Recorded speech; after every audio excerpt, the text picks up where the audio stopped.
processing thousands as I speak to you, and clearly this crisis is evolving the whole time. And I've said before that the UK will be as generous as we can possibly be, and we intend to do that. We have two very, very generous routes already.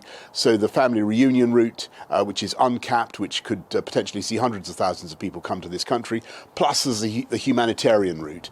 And under that scheme, people can sponsor people coming from Ukraine. We're surging officials into the border countries to help people to come, so to Poland, to Bulgaria, to Romania, also to France.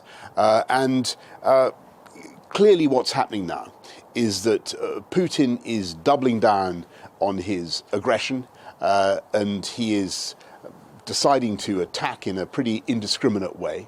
That's producing huge waves of people. We're going to have to respond to that, and we will. We've always been very generous in the way we respond to people fleeing war zones, and no country in Europe has done more to settle vulnerable people since 2015 than the UK. You say it's not 50, how many? I can't give you the number. We're processing thousands right now, and we will continue to make sure that we have a very, very generous approach. What we want to do. Considering a third route, not based on family members, not based on sponsorship, similar to the EU scheme.